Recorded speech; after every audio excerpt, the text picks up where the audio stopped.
Bonjour à tous et bienvenue sur la chaîne de Nanto Goblin Noob. Aujourd'hui on se retrouve pour notre moment de règle de notre fascicule numéro 57. Et on débute évidemment avec la charte d'unité de notre troupeau de squig. Vous voyez déjà l'illustration de notre troupeau de squig, elle est magnifique. Elle nous donne vraiment une idée hyper sympa de ce qu'on peut faire avec la peinture. Vous voyez, et je pense que là, ça va plus loin que ce qu'on a vu, hier avec la peinture. Mais bon, ça peut justement vous donner quelques idées. Alors, le troupeau de squig des cavernes, gambadent à la bataille en faisant grincer leurs longs crocs et les plantent dans tout ce qui approche. Ils plantent leurs crocs dans tout ce qui approche. Les grottes bergers les guident dans la bonne direction à l'aide de bâtons pointus et d'objets bruyants pour les énerver. Et oui, parce que les bergers, on en a deux.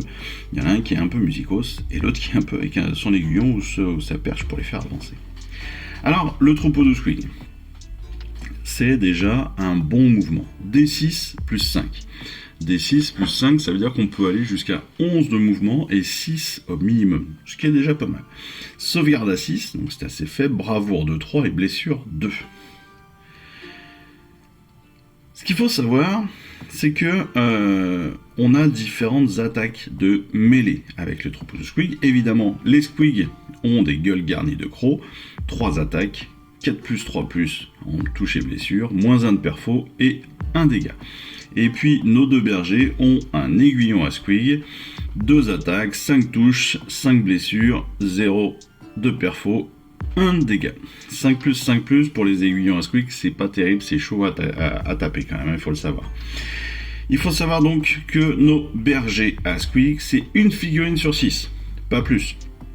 Donc une figurine sur 6 de cette unité doit être un berger, et ces figurines sont chacune armées d'un aiguillon à squig au lieu d'une gueule garnie de crocs. C'est exactement ce que je viens de vous dire. Ça tombe bien. Bon, ces squigs, surtout, ils ont 2 aptitudes, ce troupeau. La première, c'est rassembler les squigs. C'est, en fait, cette unité ne peut pas recevoir d'ordre. Toutefois, au début de votre phase de héros, vous pouvez jeter un dé pour chaque berger à squig dans cette unité.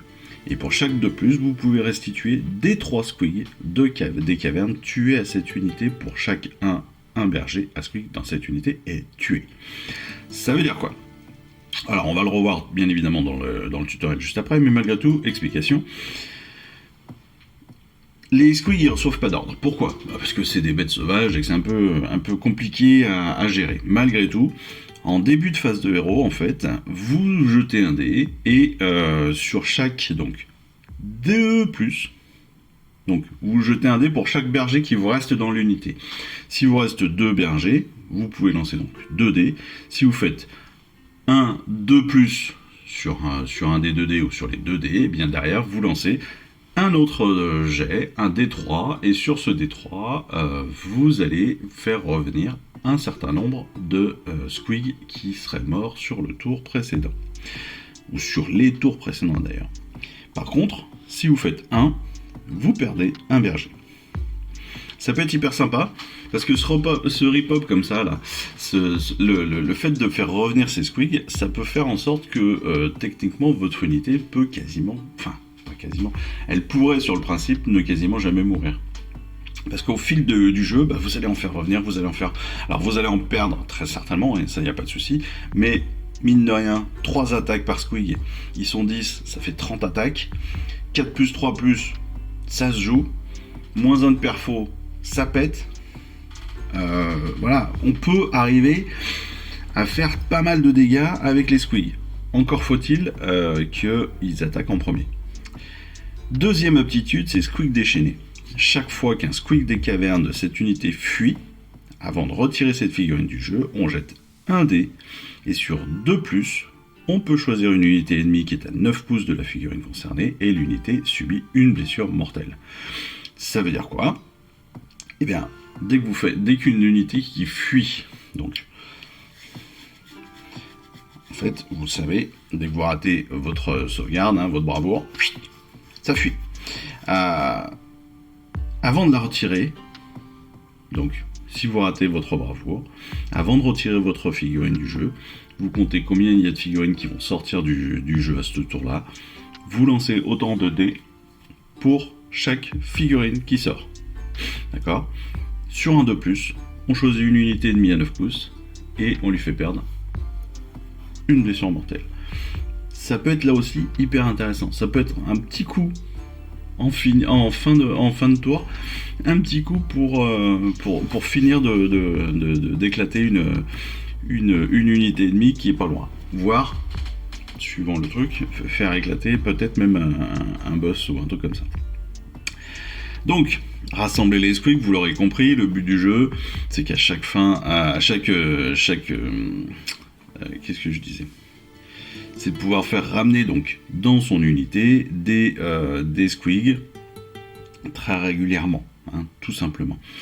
Squig déchaîné, bah là aussi vous l'aurez compris, c'est si vous faites fuir des squigs, eh bien ces squigs peuvent amener des blessures mortelles sur des 2+, en fin de tour, sur une unité qui est à 9 pouces. Et ça, encore une fois, ça peut être hyper intéressant pour finir une unité pas très loin. On poursuit avec la continuité de notre dernier triptyque sur les tactiques de base. On sait que notre combat, c'est donc des armées qui se battent, hein, bien sûr, dans les royaumes mortels, et il faut anticiper, je dirais, les choses en fonction des situations. Et c'est pour ça que dans ce triptyque, on voit 3 situations où il faut vraiment y réfléchir, il faut vraiment se positionner. Le mouvement, sélection de l'armée et les ordres du haut combat, bien sûr. On débute par les mouvements. Alors,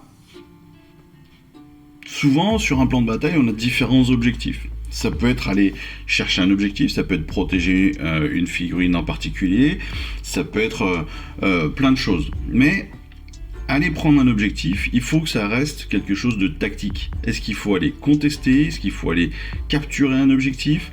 Est-ce qu'il faut rester dessus ? Est-ce qu'il faut juste récupérer le point, prendre le contest, puis se redéplacer, puis se déplacer et aller combattre ailleurs, etc. etc. Ça, c'est toujours intéressant et c'est toujours important de réfléchir à ça, parce que tout dépend derrière aussi de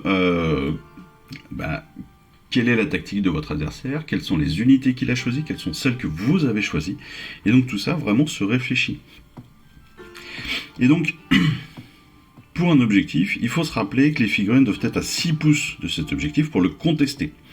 Lorsqu'on planifie donc les différents déplacements, eh bien il va falloir penser, il va falloir imaginer, réfléchir à où est-ce qu'on va faire arrêter les mouvements de nos unités pour pouvoir justement contester ces objectifs.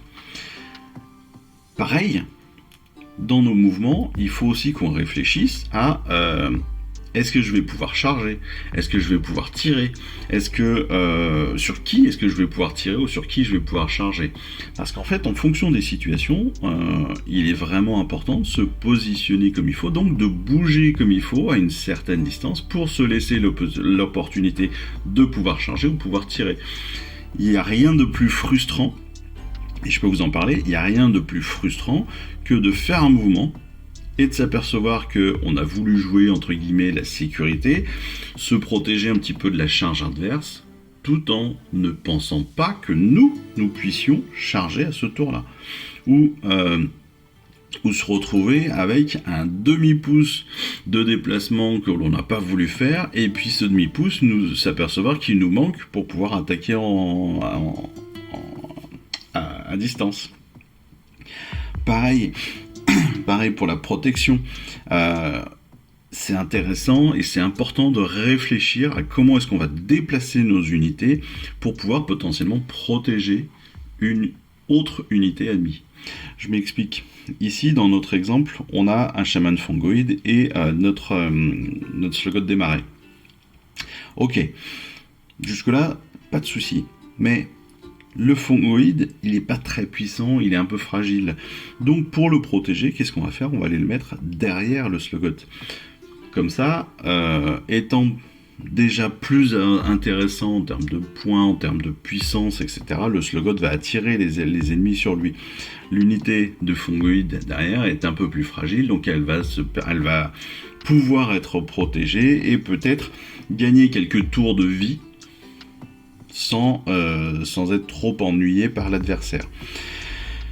De la même façon, en se mettant derrière le Sluggot, eh bien, on va obliger, entre guillemets, l'adversaire à attaquer le Sluggot avant de se faire attaquer sur le chaman. Ou alors, il va falloir faire un énorme détour pour l'attaquant adverse pour venir nous chercher. Ce qui derrière va poser forcément des problématiques de mouvement, donc de tirage de dés, etc., etc. C'est ça qu'il faut imaginer dans les mouvements, c'est vraiment toutes ces idées-là. Est-ce que je vais pouvoir aller chercher l'objectif? Est-ce que j'ai un intérêt à aller le chercher? Est-ce qu'il faut que j'aille le contester maintenant? Est-ce qu'il faut que j'aille le contrôler? Sur les armes, pareil, armes de portée. Sur les charges, hein, est-ce que mon tir va être suffisamment proche pour pouvoir aboutir? Est-ce que je vais aboutir sur la bonne figurine, sur la bonne unité?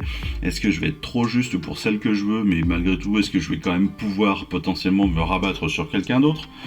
Sur la charge, est-ce que je vais pouvoir tenter la charge ou est-ce que j'ai aucune chance de l'avoir?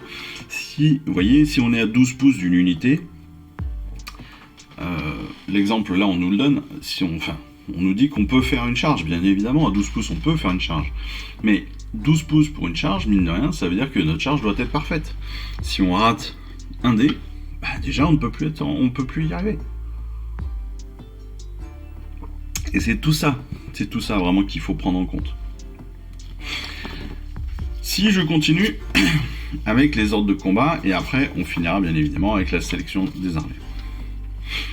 Les ordres, il faut, comme je le dis souvent et comme je l'ai dit au début dans les vidéos de bataille que je faisais auparavant, ce qui est important, c'est aussi de connaître ces chartes d'unité. C'est-à-dire que en connaissant vos chartes d'unité, vous allez connaître les aptitudes de vos unités. Et ça, c'est hyper important parce que les aptitudes souvent décuplent la force de vos unités et vont vous permettre d'avoir de vrais avantages sur les autres. On prend l'exemple qu'on nous donne. Là, on a des Praetors, si je ne me trompe pas, en face des fanatiques crabouilleurs. Alors, oui, les Praetors attaquent fort, pas de souci. Et ils défendent fort. Là aussi, pas de souci. Mais les fanatiques crabouilleurs ont l'aptitude de frapper en premier, qui leur permet donc de taper en premier, quel que soit le tour. Donc que ce soit votre tour ou le tour de l'adversaire. Ils ont frappé en premier.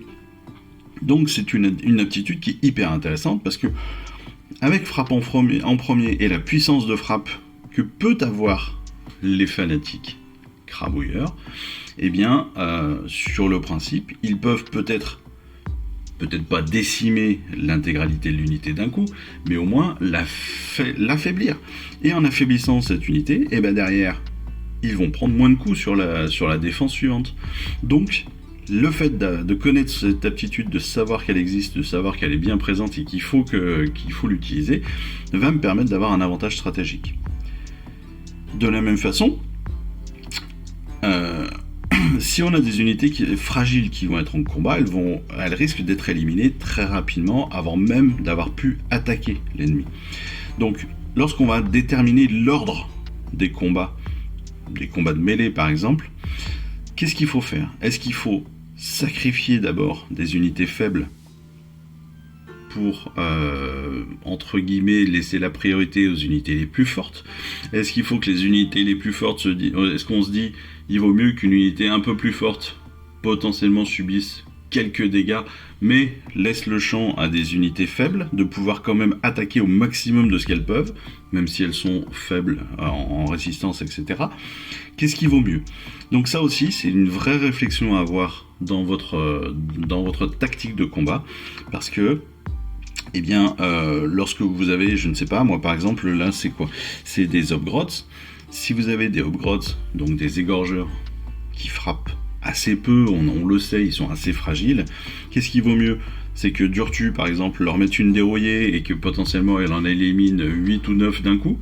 Ou est-ce qu'il vaut mieux taper avec les 10, quitte derrière à prendre quand même un coup, mais au moins avoir tenté d'affaiblir un petit peu le Durtu? Voilà, ça c'est vraiment important de réfléchir encore une fois à ça. Enfin, toujours dans les ordres de combat, dans l'ordre du combat, c'est les combats importants. Vous l'aurez compris, il y a des combats qui, dans la globalité de nos mêlées, n'ont pas tous la même importance.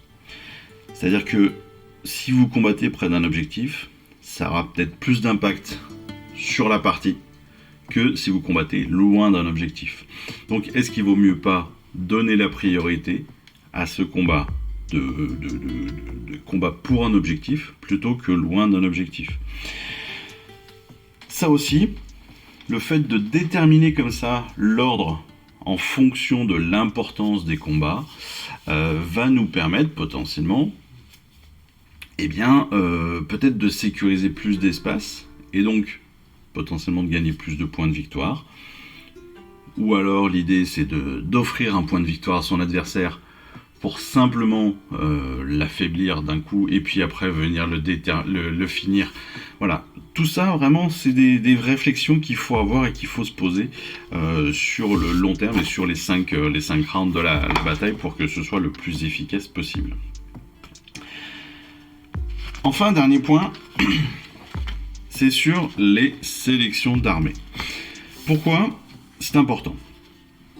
En fait, la sélection de votre armée, elle est évidemment et tout à fait logiquement essentielle dans votre combat. Parce que vos forces dépendent évidemment des différentes unités que vous allez choisir. Et pour cela, eux, ils vous proposent, en fait, ils vous déterminent, si on va dire, 6 types, oui, pour l'instant 6 types, à mon avis, il y en a presque plus que ça, mais 6 types d'unités. Les piliers, les tireurs d'élite, les galvaniseurs, les polyvalents, les perturbateurs et les briseurs de ligne. Ça veut dire quoi pour eux? Les piliers, c'est en fait des unités qui vont être fiables, qui vont être moyennes, qui vont être, je dirais, assez standards, assez utiles dans toutes les possibilités. Les Vindictors, les Éventreurs par exemple, c'est des unités qui sont assez standards pour les Stormcast ou pour les Oruks, et qui sont utiles tout le temps. Elles sont forcément, elles peuvent être utilisées pour toutes les situations, et bien utilisées, elles vont pouvoir vous permettre de stabiliser votre armée. Le tireur d'élite, évidemment, ça va être les vigilors, les embrocheurs, ça va être le seigneur inquilator, ça va être l'empaleuse, etc. Le but du jeu, c'est d'attaquer le plus loin possible avec eux. C'est de pouvoir toucher très très loin, de pouvoir être hyper précis et de faire des dégâts. C'est-à-dire de pouvoir affaiblir de loin les unités adverses. Donc forcément des troupes qui peuvent être hyper intéressantes. Les galvaniseurs, en fait, c'est des unités de renforcement, c'est-à-dire des chevaliers, le Slogot des Marais, qui sont en fait des unités qui vont être utilisées pour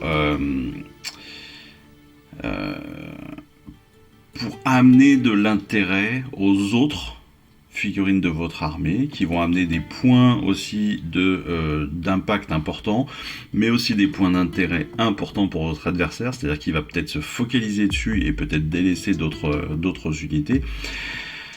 C'est des unités qui vont être hyper sympas aussi à jouer, parce que justement elles sont quand même assez stables, assez pratiques. Elles ont elles peuvent taper, elles peuvent se défendre, enfin voilà, elles sont intéressantes parce qu'elles ont pas mal aussi de points de blessure souvent. Et donc évidemment, elles vont vraiment attirer l'œil de votre adversaire, et c'est ce qui va vous permettre de pouvoir aussi vous libérer sur d'autres espaces. Les polyvalents, c'est des unités qui vont jouer plusieurs rôles. Ça va être des unités qui vont être très fortes, donc qui vont attirer l'ennemi. Mais c'est aussi des figurines qui sont donc assez puissantes pour aller taper très clairement et faire des trous dans les unités ennemies aussi. C'est des unités qui vont venir soutenir vos héros, soutenir vos chamans, enfin vos magiciens, etc.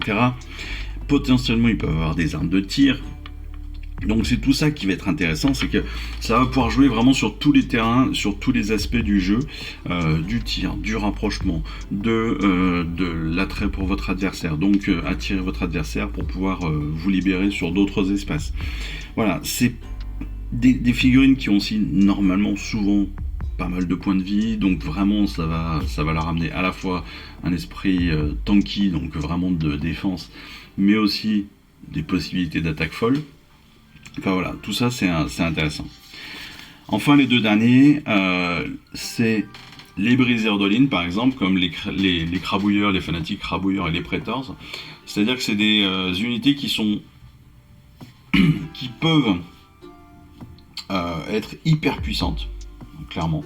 Ça peut être hyper intéressant parce que ça peut vous permettre très rapidement de faire péter des unités ennemies. Et ça c'est quand même top. Ça peut permettre de se déplacer très rapidement vers des objectifs, des positions stratégiques. Et là encore une fois, vous allez aussi pouvoir vous en servir pour les colmater, vous rapprocher de vos unités ennemies qui sont un petit peu en perdition. Pour les prétors, ça peut être aussi pour protéger un héros. Ça peut être pour attaquer très fort dans une partie un petit peu délaissée de la table. Voilà. L'idée des briseurs, c'est ça. C'est souvent aussi des unités qui sont peut-être un petit peu plus petites que les autres, mais qui peuvent avoir un vrai attrait comme ça pour soutenir d'autres troupes. Enfin, ce qu'ils décrivent comme les perturbateurs, je trouve qu'en effet, les Griff Dog et les Bone Grots, c'est un très très bon exemple, en particulier les Griff Dog. C'est souvent des unités qui ont des caractéristiques de mouvement qui sont assez fortes, qui ont des aptitudes spéciales, mais qui est assez difficile de prévoir en termes de mouvement ou en termes d'utilisation. Je prends l'exemple des Griff Dog, c'est parfait. Parce que les Griff Dog, rappelez-vous, vous pouvez vous en servir pour attaquer. Et ils ont une aptitude en disant, c'est attaque au passage, si je ne me trompe pas. C'est ils attaquent et après ils peuvent se redéplacer de 8 pouces ou quelque chose comme ça. Et ce phénomène-là est hyper intéressant, parce qu'ils vont venir, boum, ils vont attaquer, ils vont se barrer. Ils vont réattaquer, ils vont se rebarrer. Ils sont assez puissants. Ils ont un très gros mouvement, et donc ils vont être compliqués à les gérer et à les choper pour votre adversaire. Et ça, clairement, ça peut être hyper perturbant. Ça peut vraiment, un petit peu comme les tireurs d'élite aussi, hein, qui peut être très très chiant de loin. Les perturbateurs, eux de près, ils sont parfaits, parce qu'ils vont arriver, bim, ils vont attaquer, ils vont mettre un gros coup, et puis potentiellement ils vont se barrer. Ou alors ils ont du vol, ils vont passer au-dessus de la première unité, et puis ils vont éclater la seconde. Alors que nous on pensait protéger la deuxième unité avec la première, et bien avec le vol ils vont passer au-dessus, et puis ils vont éclater notre héros, ils vont aller éclater l'unité qu'on avait protégée, etc. Donc des figurines assez polyvalentes, qui manquent peut-être parfois de puissance brute, mais qui malgré tout, avec leurs aptitudes, avec leurs mouvements, vont pouvoir être hyper intéressantes. Les aptitudes de puissance, par exemple, pour les Griff Dog, je reprends, c'est simplement qu'ils n'ont pas de sauvegarde. Donc, ok, c'est des bêtes pour tuer, mais en défense, ils sont pourris. Donc, ils vont attaquer, ils vont faire plein de dégâts, mais par contre, dès qu'ils vont se faire attaquer, eux, ils vont se faire décimer. Et ça, voilà, c'est ça le perturbateur. C'est, on va les taper, on va les faire du bruit, on va les vraiment faire mal, mais par contre derrière, on risque de prendre une raclée dès qu'on va se faire toucher. Donc voilà, c'est six types d'unités qui sont importants à gérer, à préparer, à choisir comme il faut lorsque vous faites votre liste d'armées. Et justement, quoi de mieux comme transition que de passer maintenant au plan de bataille numéro 7. Le plan de bataille de notre campagne Briscard, cette semaine, s'appelle Chasse à l'Auruc. Donc, alors que le combat pour l'Etherquartz et les artefacts touche à sa fin, les mages de l'ordre commencent à inventorier les objets récupérés. Bien que la plupart ne soient plus que des fragments, ils ont encore un grand potentiel ésotérique. Et il apparaît rapidement que les séides de la destruction ont réussi à récupérer un grand nombre de ces précieuses reliques. Apprenant le triomphe de son adversaire, le seigneur impérator Highlocker de l'âme ordonne immédiatement à un détachement de traquer la horde verte et de récupérer les objets. Les Oruks eux-mêmes doivent être massacrés en guise d'avertissement pour quiconque envisagerait de s'interposer entre l'armée de Sigmar et son objet sacré. Son objectif sacré. La troupe se hâte et retrouve rapidement la piste de leurs ennemis. Pendant 4 jours et 4 nuits, elle poursuit les barbares à travers des montagnes d'acier rouillé et des plaines de limailles de fer.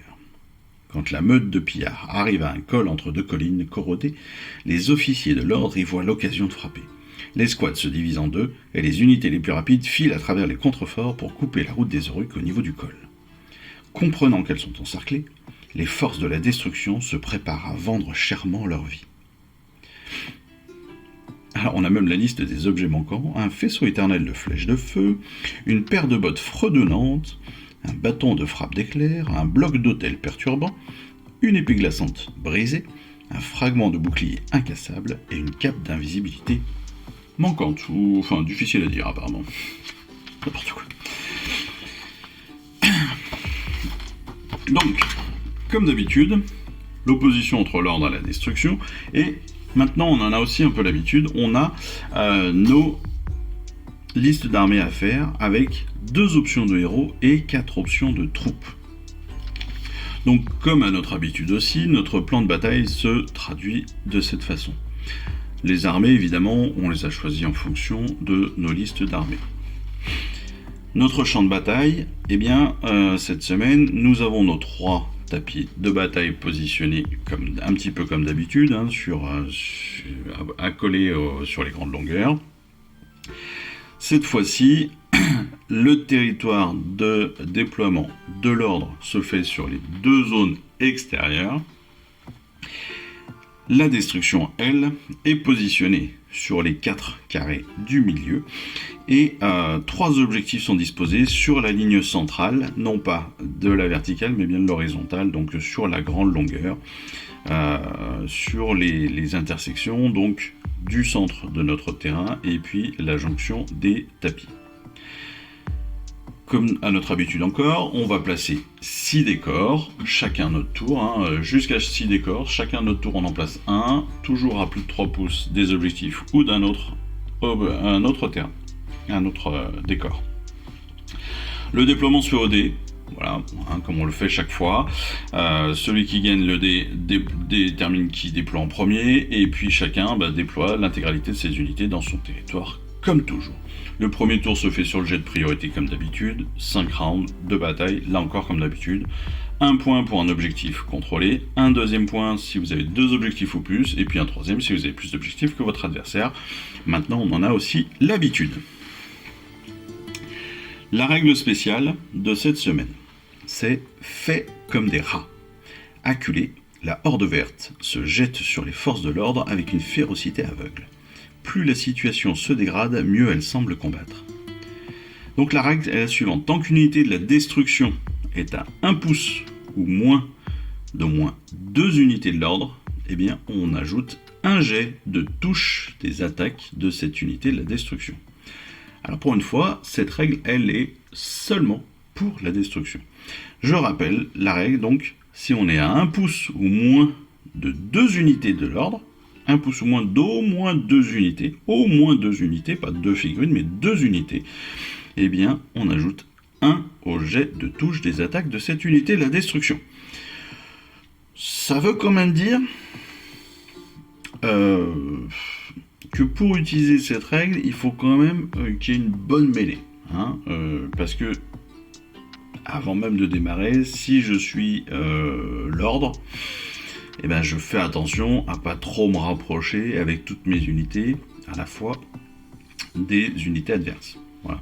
Hein, parce que 1 pouce, c'est pas grand quand même. Hein. Donc, on passe maintenant à la mobilisation générale.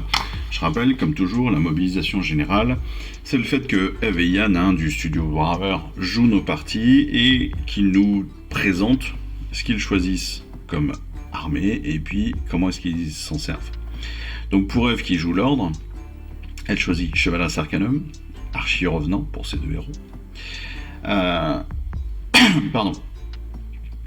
Pour ses troupes, Char Foudroyeur, hein, pour son aptitude désir déchaîné, entre autres. Et ensuite, sachant qu'elle doit diviser sa force en 2 zones de déploiement, elle va opter pour une unité de Vigilor, afin d'employer leurs attaques de tir. Et ensuite, elle va prendre des Sylves Revenants pour l'aptitude spéciale de la Syringe descente, et elle reçoit, en plus, bien évidemment, les Fiels Revenants gratuitement. Enfin, elle va choisir des Vindictors de façon assez classique. Donc là, c'est hyper intelligent de sa part, parce que, pour rappel, ça lui permet d'avoir 5 unités au lieu de 4, grâce à l'ajout gratuit des Fiels Revenants. Pour Yann, lui, il va prendre le Shaman Fongoïde.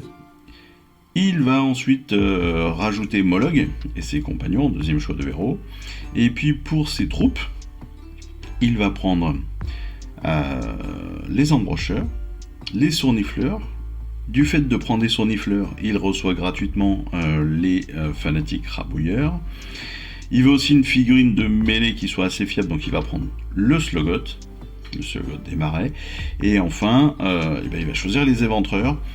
Unité, encore une fois, c'est polyvalente, classique, de base, hein, comme on a dit, ça fait partie des piliers. Comment est-ce qu'ils vont s'en servir ? Donc, c'est Yann qui va prendre le premier tour et qui va manœuvrer certaines de ses unités. Sachant qu'il commence avec tous les objectifs en sa possession, et il lui suffit de repousser l'armée pour garder le contrôle. Donc, l'armée adverse, bien évidemment, les armées de l'ordre pour garder le contrôle.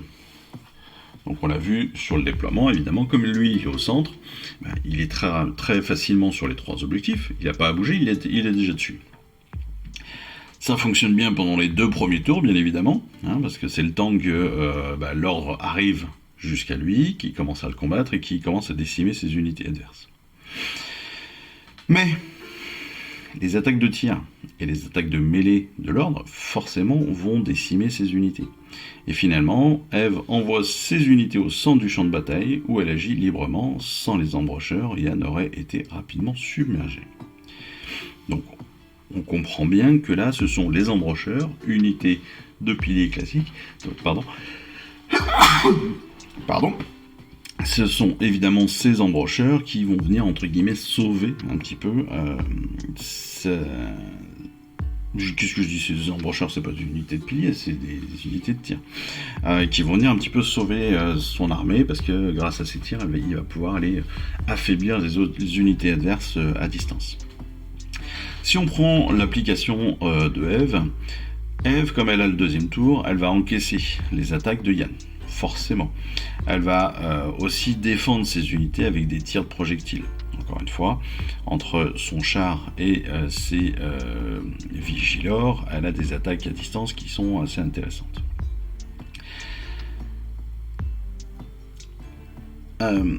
Ses Sylves Revenants sont bloqués au corps à corps, et donc elle ne peut pas utiliser le Syringe de Sente. Son char foudroyeur, lui, va percer les lignes adverses. Il va commencer à rapporter des points de victoire durant les derniers tours. Et à mesure que la bataille avance, ses unités semblent dominer le combat, ce qui lui donne l'avantage.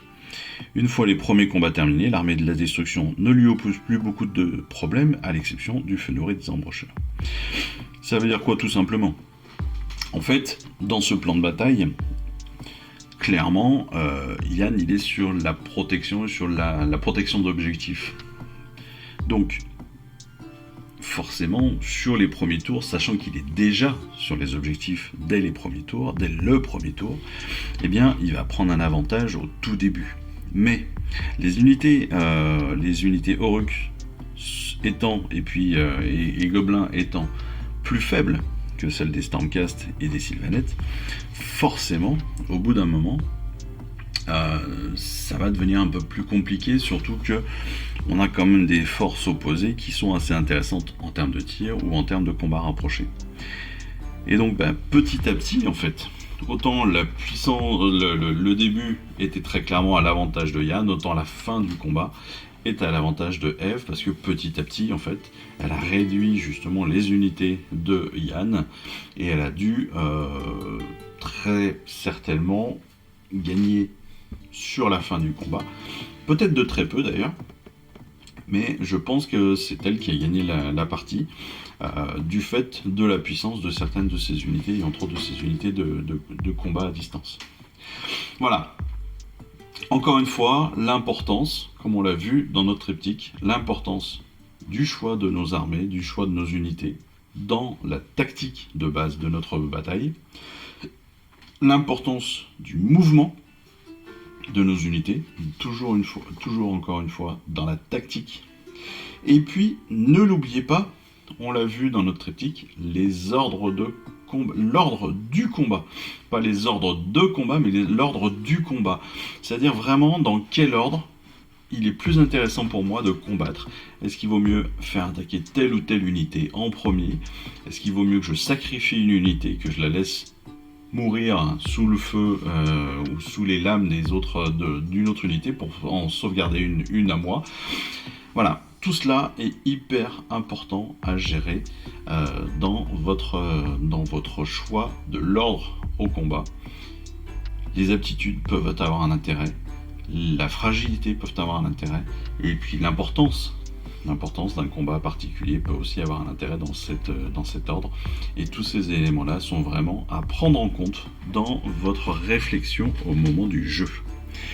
Voilà, cette vidéo se termine là-dessus. J'espère qu'elle vous aura plu, j'espère qu'elle vous aura permis d'appréhender la tactique comme il faut. Sachez que tout ce qui a été dit aujourd'hui est vraiment important. Parce que, je vous le rappelle, moi j'ai fait un petit tournoi là, avec la Fédération Française d'AOS, petit tournoi sur Tabletop Simulator, et j'ai pris des dérouillés. Mais j'ai pris des dérouillés sévères, clairement, parce que, eh bien, j'avais pas pensé à tout ça. Le déploiement hyper important. C'est essentiel. Si vous voulez rater une bataille, rater votre déploiement, ce sera parfait. Voilà. On peut pas être plus clair. Si vous plantez votre déploiement, vous pouvez prendre une dérouille en quelques tours. La dernière fois, j'ai été rasé en... Allez, on va dire 2 tours et demi. Voilà. 2 tours et demi sur 5. Je me suis fait raser la table parce que mon déploiement était pourri et qu'au final mes unités n'étaient pas placées au bon endroit, pas placées comme il faut. Ce qui fait que derrière, j'ai pas pu attaquer comme je voulais, j'ai pas pu faire mes tactiques comme je le voulais. Et donc, je me suis retrouvé comme un débile parce que mon opposant, lui, avait mieux géré cela, avait mieux positionné ses figurines, mieux positionné ses unités par rapport aux miennes. Et donc, il avait plus de possibilités d'attaque et plus de possibilités pour aller chercher des objectifs. Donc, le déploiement est hyper important. L'ordre des combats aussi. Encore une fois, on peut se tromper sur un combat de temps en temps. Si vous vous trompez trop, forcément, vous allez vous mettre en difficulté, vous allez vous prendre encore une fois une dérouille. Et puis, la gestion de vos mouvements, je vous l'ai dit tout à l'heure, il n'y a rien de plus frustrant que de vous déplacer, vous apercevoir que vous n'êtes pas déplacé jusqu'au bout, parce que vous pensiez qu'il n'y avait pas besoin, pas vous être déplacé comme il faut, et puis vous retrouvez avec potentiellement une arme de tir qui rate son tir à un demi pouce près, quoi. Pas pouvoir toucher une unité parce que vous avez oublié, vous avez pas fait votre mouvement en totalité, parce que vous êtes bloqué vous n'avez pas pensé au fait qu'il fallait que vous tourniez autour d'un élément de terrain ou quoi que ce soit. Ça peut être hyper frustrant et vous perdez un tour. Et clairement vous perdez un tour et donc vous perdez une possibilité d'affaiblir votre adversaire. Donc tout ça vraiment c'est important, il faut y penser, il faut y réfléchir. Et encore une fois, ça doit avoir vraiment un aspect d'urgence et d'importance surtout dans votre réflexion. Voilà. Bon, en tout cas, encore une fois, je le dis 50 fois par vidéo. Je vous souhaite à tous une excellente fin de semaine. Je vous dis surtout à très très vite pour nos prochaines vidéos. Et puis, j'espère que vous continuerez à jouer avec moi dans cette belle aventure. Et puis voilà, c'est tout pour aujourd'hui. Je vous embrasse. Allez, ciao, bye bye. Je vous remercie d'avoir suivi cette vidéo. Si ça vous a plu, abonnez-vous, lâchez un petit like et un commentaire et suivez-moi sur Instagram où je poste régulièrement des photos de mes dernières réalisations et dernières peintures. Et puis comme il est maintenant de tradition sur la chaîne, je vous souhaite une excellente fin de journée et surtout, lisez bien, collectionnez bien, assemblez bien, peignez bien et jouez bien. Allez, je vous embrasse et puis je vous dis à très vite. Allez, ciao, bye bye.